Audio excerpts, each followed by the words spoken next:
Psalm 23. A Psalm of David. The Lord is my shepherd, I shall not want. He maketh me to lie down in green pastures, he leadeth me beside the still waters. He restoreth my soul, he leadeth me in the paths of righteousness for his name's sake. Yea, though I walk through the valley of the shadow of death, I will fear no evil, for thou art with me, thy rod and thy staff they comfort me. Thou preparest a table before me in the presence of mine enemies, thou anointest my head with oil, my cup runneth over. Surely goodness and mercy shall follow me all the days of my life, and I will dwell in the house of the Lord forever. Psalm 24. A Psalm of David. The earth is the Lord's, and the fullness thereof, the world, and they that dwell therein. For he hath founded it upon the seas, and established it upon the floods. Who shall ascend into the hill of the Lord? Or who shall stand in his holy place? He that hath clean hands, and a pure heart, who hath not lifted up his soul unto vanity, nor sworn deceitfully, he shall receive the blessing from the Lord, and righteousness from the God of his salvation. This is the generation of them that seek him, that seek thy face, O Jacob. Selah. Lift up your heads, O ye gates, and be ye lift up, ye everlasting doors, and the King of glory shall come in. Who is this King of glory?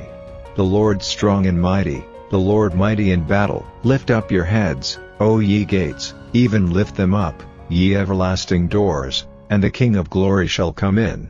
Who is this King of glory? The Lord of hosts, he is the King of glory. Selah. Psalm 25. A Psalm of David. Unto thee, O Lord, do I lift up my soul. O my God, I trust in thee, let me not be ashamed, let not mine enemies triumph over me. Yea, let none that wait on thee be ashamed, let them be ashamed which transgress without cause. Show me thy ways, O Lord, teach me thy paths. Lead me in thy truth, and teach me, for thou art the God of my salvation, on thee do I wait all the day. Remember, O Lord, thy tender mercies and thy loving kindnesses, for they have been ever of old. Remember not the sins of my youth, nor my transgressions. According to thy mercy remember thou me for thy goodness' sake, O Lord. Good and upright is the Lord, therefore will he teach sinners in the way. The meek will he guide in judgment, and the meek will he teach his way. All the paths of the Lord are mercy and truth unto such as keep his covenant and his testimonies. For thy name's sake, O Lord, pardon mine iniquity, for it is great. What man is he that feareth the Lord? Him shall he teach in the way that he shall choose. His soul shall dwell at ease, and his seed shall inherit the earth. The secret of the Lord is with them that fear him, and he will show them his covenant. Mine eyes are ever toward the Lord, for he shall pluck my feet out of the net. Turn thee unto me, and have mercy upon me, for I am desolate and afflicted. The troubles of my heart are enlarged. O bring thou me out of my distresses. Look upon mine affliction and my pain, and forgive all my sins. Consider mine enemies, for they are many, and they hate me with cruel hatred. O keep my soul, and deliver me, let me not be ashamed, for I put my trust in thee. Let integrity and uprightness preserve me, for I wait on thee. Redeem Israel, O God, out of all his troubles. The Acts of the Apostles. And the day following Paul went in with us unto James, and all the elders were present.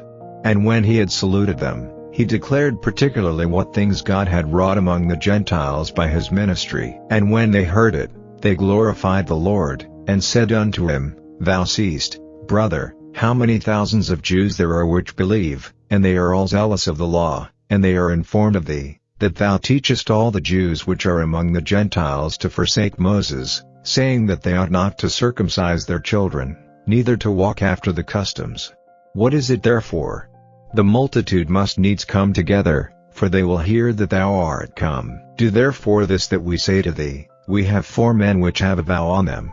Them take, and purify thyself with them, and be at charges with them, that they may shave their heads, and all may know that those things, whereof they were informed concerning thee, are nothing, but that thou thyself also walkest orderly, and keepest the law. As touching the Gentiles which believe, we have written and concluded that they observe no such thing, save only that they keep themselves from things offered to idols, and from blood, and from strangled, and from fornication. Then Paul took the men, and the next day purifying himself with them entered into the temple, to signify the accomplishment of the days of purification, until that an offering should be offered for every one of them. And when the 7 days were almost ended, the Jews which were of Asia, when they saw him in the temple, stirred up all the people, and laid hands on him, crying out, Men of Israel, help, this is the man, that teacheth all men everywhere against the people, and the law, and this place, and further brought Greeks also into the temple, and hath polluted this holy place. For they had seen before with him in the city Trophimus an Ephesian, whom they supposed that Paul had brought into the temple, and all the city was moved, and the people ran together, and they took Paul, and drew him out of the temple, and forthwith the doors were shut. And as they went about to kill him, tidings came unto the chief captain of the band, that all Jerusalem was in an uproar, who immediately took soldiers and centurions, and ran down unto them, and when they saw the chief captain and the soldiers, they left beating of Paul. Then the chief captain came near, and took him, and commanded him to be bound with 2 chains, and demanded who he was, and what he had done. And some cried one thing, some another, among the multitude, and when he could not know the certainty for the tumult, he commanded him to be carried into the castle. And when he came upon the stairs, so it was, that he was borne of the soldiers for the violence of the people. For the multitude of the people followed after, crying, Away with him. And as Paul was to be led into the castle, he said unto the chief captain, May I speak unto thee?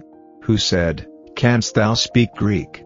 Art not thou the Egyptian, which before these days madest an uproar, and leddest out into the wilderness 4,000 men that were murderers? But Paul said, I am a man which am a Jew of Tarsus, a city in Cilicia, a citizen of no mean city, and, I beseech thee, suffer me to speak unto the people. And when he had given him license, Paul stood on the stairs, and beckoned with the hand unto the people. And when there was made a great silence, he spake unto them in the Hebrew tongue, saying,